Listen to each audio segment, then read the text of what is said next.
Bittagina shu baklashka bilan bo'g'imda og'riqdan butunlay qutulsangiz bo'ladi.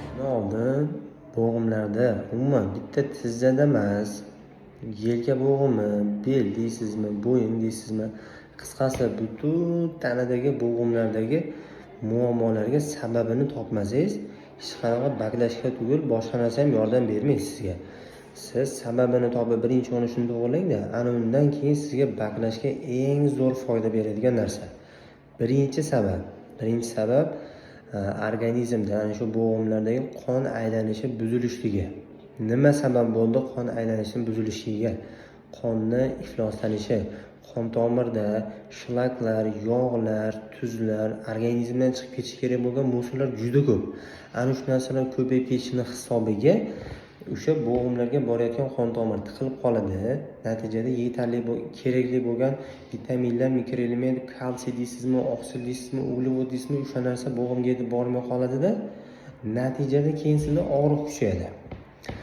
Yillar davomida takror shu jarayon bo'ladigan bo'lsa, endi og'riqlar tuz to'plashni boshlaydi bo'g'imlarga. Ana undan keyin tuzlardan keyin yemirilish bo'lishi mumkin.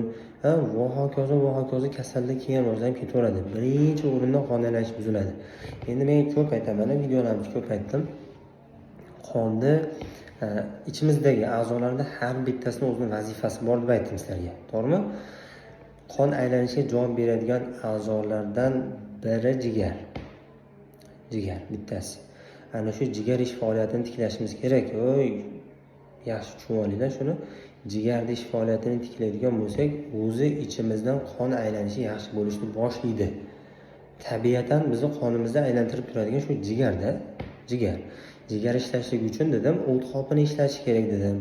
O't qopi ishlashligi uchun ichak faoliyati zo'r bo'lishi kerak dedim. Ichak yaxshi ishlashligi uchun, ichak faoliyati zo'r bo'lishligi uchun to'g'ri ovqatlanish kerak. To'g'ri ovqatlanish, parhez demadim, dieta deganim yo'q. To'g'ri ovqatlanmasangiz, hozirga yetib turgan jarayon bittasi ham bo'lmaydi. Tushunyapsizmi? Sog'lig'imizning asosi to'g'ri ovqatlanishda. Shuning uchun men Telegram kanalimda nima yeyish kerak, nima ichish kerak, qanday chaynash kerak, ovqatlanishdagi niyatgacha tushuntirib berganman-da, niyatimizgacha. Qanday qilib niyat qilib ovqatlanish kerak? O'shanda biz yeb turgan ovqatimiz tanamizga tushsa, shifo bo'lib kiradi, do'stlar. Shifo bo'ladi tanamizga. Bo'lmasam faqat qorinni to'ldirishga, mana u tanani faqat ifloslantirib, faqat minusga ketkazadigan bo'ladi xolos bizning ovqatimiz. Tushunyapsizmi? Demak, sababini topdik. Ichaklar, o't qopi, jigar, ana undan keyin qon tomiri ifloslanib ketdi. Bo'g'imga yetarli bo'lgan vitaminlar bormay qoldi tiqilmalarning hisobiga. Ana undan keyin siz bo'g'imingizda og'riq bo'lyapti. Ana topdingiz, bu tarafni bartaraf qildik. Ana undan keyin mana endi hozir men tizzaga mana baklashgan qanday qilib qo'yishni ko'rsatib beraman. Kelishdiki, sababini aytdim, demak, qon tomirlarida tiqilmalar bo'lishligi. Ikkinchi sababi organizmda sovuqligi oshib ketishi. Sovuqlik, ya'ni tana issiqlik bo'ladi, tanada sovuqlik bo'ladi. Umumiy qilib aytganda maydalashmayman. Issiqligi oshib ketsa, tegishli kasalliklar, sovuqligi oshib ketsa, tegishli kasalliklar. Tana mo'tadil bo'lishi kerak. Mo'tadillik bo'ladi tanada. Endi hozir bo'g'imlarda og'riq kelib chiqadi qachon tanadagi sovuqlik oshib ketsa. Tanamizni doim mo'tadil haroratida ko'tarilib ketmasligiga ham, tushib ketmasligiga ham issiqlik sovuqligini ta'minlab turadigan a'zolardan biri ichak, keyingisi jigar, uchinchisi buyrak. Ana shu buyrakka ahamiyatli joyi bor, ya'ni bo'g'im og'riyotgan insonlar ko'rish kerak. Qovoqlarining tagi shishib qoladi, ko'karib qoladi, peshobga tez yuguradi, beli og'riydi, bo'yni qotib qoladi.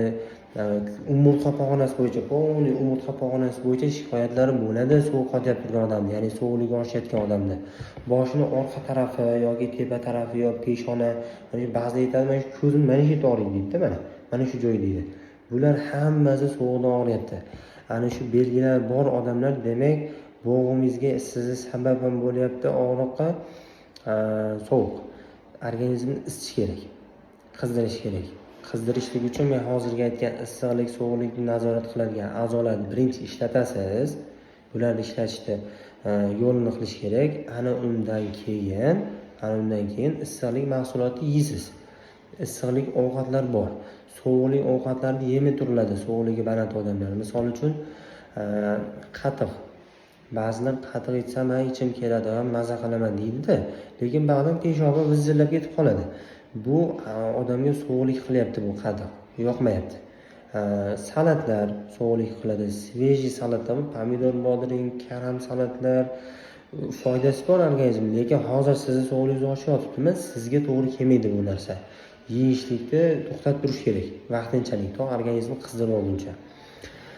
Undan tashqari oddiygina suvimiz ham sog'lik qilib qoladi-da, suv ham sog'lik qiladi. Suvga asal qo'shib ichiladi. Sog'ligi baland odamlar asal qo'shib ichsa issiqlik. Imbir degan narsa bor, zanjabil qo'shib ichsa issiqlik. Kurkuma degan narsa bor, zarchava deydi o'zbekchasiga, zarchava issiqlik. Dolchin degan narsa bor, koritsa deydi, bu ham issiqlik organizmga.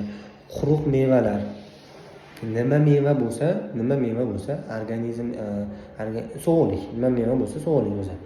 Endi uni quritib yeydigan bo'lsangiz issiqlik bo'lib kiradi organizmga. Shuning uchun qishki mavsumlarga mevalarni imkon boricha qurug'ini yeng deb tavsiya berdik biz bemorlarga. Sizni sog'lig'ingiz oshyaptimi, demak quruq mevalarga imkon boricha o'tib turing. Olmani quritilgani, o'rikni quritilgani, mayizlar, arabi xurmolar yoqadi. Yong'oq, pista, bodam, yer yong'oq, semchka. Bularni ehtiyot bo'lib turasiz. Quruq meva-yu, lekin yelli narsalarda bular. Ortiqcha issiqlik qilib qolmasin. Yeganingizdan keyin bosh og'rib qolsa, davleniya chiqib qolsa, bular nojo'ya ta'sir bo'lmayapti, lekin sizga kuchlilik qilyapti. Shuning uchun birinchi nima, bu organizmni sekin ichki a'zolar ishlab olgandan keyin bemalol yorasiz. Bizda juda ko'p bo'ladi bemorlar, yong'oq yesam davleniyam chiqadi deb keladi bizga. Biz o'tini ishlatib olib, jigarini ishlatib, ichki a'zolarda tiqilmalarni ochib yurgizib yuborganimizdan keyin yong'oq yesa ham, bodam yesa ham hech ko'tarilmaganda, ya'ni ichki a'zolar ishlatgandan keyin bersangiz hech narsa qilmaydi bu mahsulotlar. Tushunyapsiz-a? Demak, ikkinchi sababi sovuqlik ekan. Birinchisi tiqilmalar bor, o'tda, jigarda, ichaklarda, qon tomirlarda tozaladingiz. Ikkinchisi organizm sovib ketibdi, isitdingiz. Undan keyin mana ketdik mashq ko'rsatmaslarga.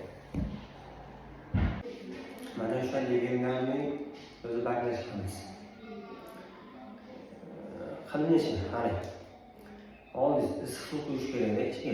Issiq suv bo'lsa, qaynoq suv bo'lmasin, imkon boricha me'yorni biling.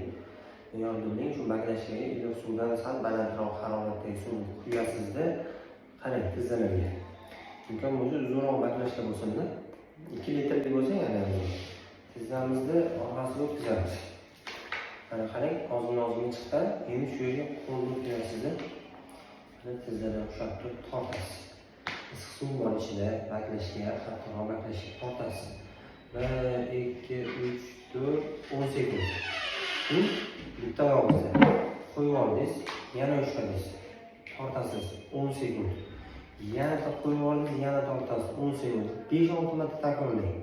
Bir qilganingizda 5-6 marta takrorlaysiz, bir kunda 5-6 mahal. O'zi necha yillik kasalligingiz bo'lsa-yu, bir marta qilib qo'yib o'shamadi degan gap bo'lmaydi. Takror qilib buni ikkala oyoqda ham qilasiz.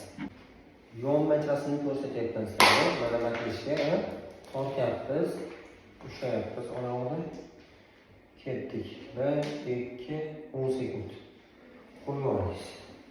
Hozir ushlaymiz. Yana tortdik. 1, 2, 10 sekund. Takror qilasiz. Buni ziyon yo'q.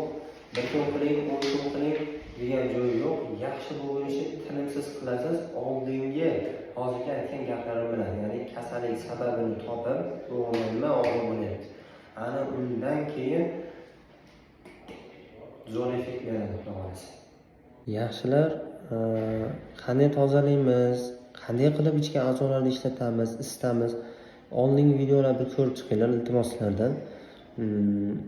Yuvash qilishni o'rgatdik birinchi o'rinda. O'sha o't qopini ishlatadi, ichakni ishlatadi, jigarni ishlatadi, o'sha narsa. Qorin massajini o'rgatdik. Ham qizdiradi organizmni. Eshitib chiqinglar yaxshilab, ham qizdiradi, ham ichki a'zolarning harakatini, tiqilmalarini tozalashga yordam beradigan narsa. Ularni qilasizlar, keyin mana bu 3-etapga o'tyapmiz. Tushunyapsizlar? 3-etapga o'tdik. Nima?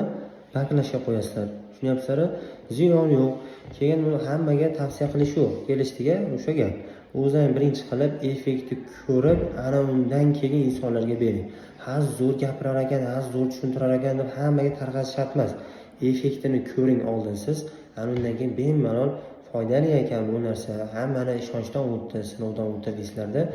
Endi biz o'zi sinovdan o'tkazganmiz bu narsalarni.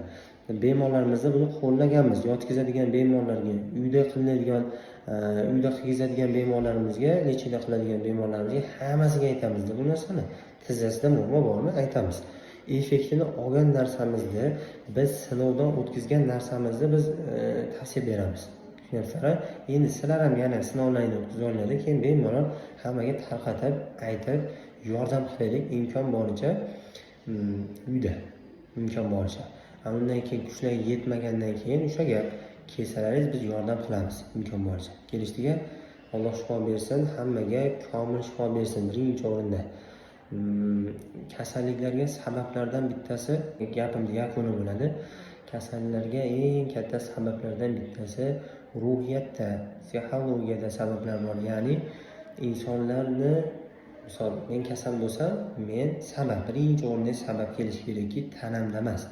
İnsanlar bilan bo'lgan munosabatim buzildi. İnsanlar bilan meni aloqam buzildi. Yomon so'z aytdim, kim bilandir urushdim, kimnidir g'iybat qildim, kimdir haqida yomon gap gapirdim, yomon qaradim, yomon nazar bilan yomon so'z aytdim. Ana undan keyin bu tana o'zgaradi-da.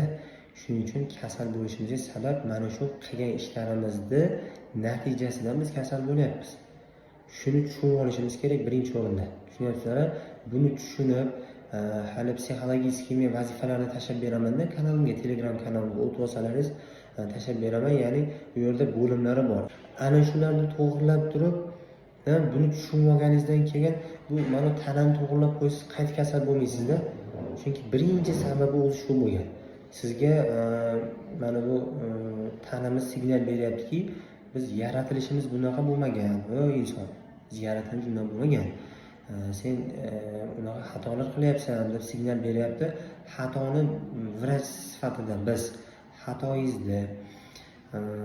xatoyingizni biz vrach sifatida sizga aytmasdan turib, biz to'g'rilab qo'yadigan bo'lsak, sizga biz dushmanlik qilgan bo'lamizda. Ya'ni tushunyapsizlar? O'sha xatoyingizni tushunishingiz kerak. Shuni men qisqacha aytib ketyapman, batafsil to'xtalmadim. Shu ruhiyatga ham bir e'tibor berib qo'yasizlar. Ruhiyatni ham to'g'irlash kerak. Alloh taolo xayrli qilsin, ilohim, yaxshilarga ko'rishaylik. Asliy Jahongirov bo'ldi sizlar bilan. Obuna bo'lib qo'yinglar. Yaxshi narsalar chiqib turgan bo'lsa, ya'ni yaxshi ma'lumotlar berib boramiz. Duoda bo'lib qo'yasizlar. Sog' bo'linglar.